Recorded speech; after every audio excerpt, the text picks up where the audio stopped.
Dana hibah ratusan juta ke SMA Siger dan miliaran rupiah ke Kejaksaan Tinggi Lampung bisa untuk memperbaiki infrastruktur yang rusak di Bandar Lampung. Di saat jalan-jalan di Bandar Lampung berlubang, warga terjatuh di aspal rusak dan petugas kebersihan menunggu honor yang tak kunjung dibayar. Uang rakyat justru mengalir ke tempat yang memunculkan tanda tanya besar.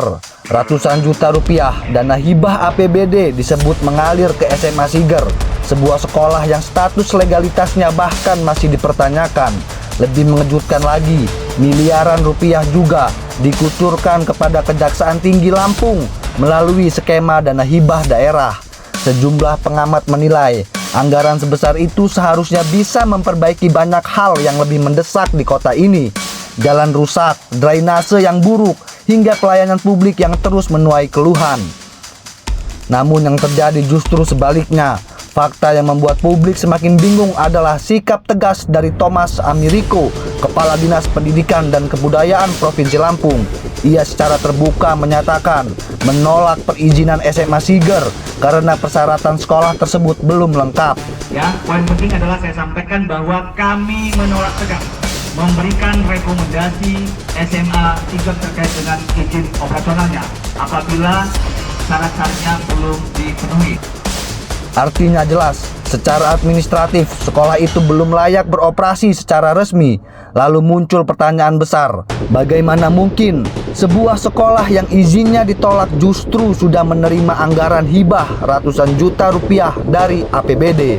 Di sisi lain, publik juga mempertanyakan urgensi pemberian hibah hingga 6 miliar kepada Kejaksaan Tinggi Lampung. Apakah lembaga penegak hukum memang membutuhkan dukungan anggaran sebesar itu dari pemerintah daerah?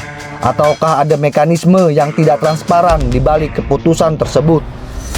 Ironisnya, hingga kini BPKRI Perwakilan Lampung dan Direktorat Reserse Kriminal Khusus Polda Lampung belum menunjukkan langkah tegas yang bisa menjawab kegelisahan publik.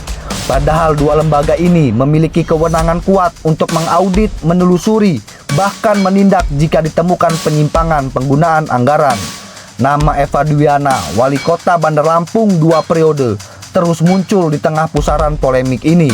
Bagi sebagian masyarakat, persoalan ini bukan lagi sekadar dugaan salah kelola anggaran biasa. Yang terlihat justru seperti pola pemborosan sistematis uang rakyat yang seharusnya membangun kota, tetapi malah tersedot ke pos-pos yang dipertanyakan manfaatnya.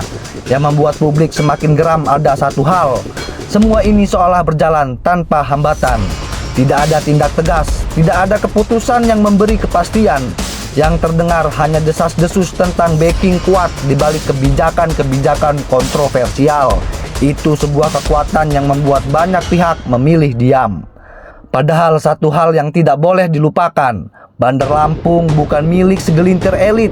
Kota ini milik rakyat, milik pengendara motor yang terjatuh karena jalan berlubang, milik petugas kebersihan yang menunggu honor mereka, milik siswa dari keluarga sederhana yang masih harus membayar biaya sekolah.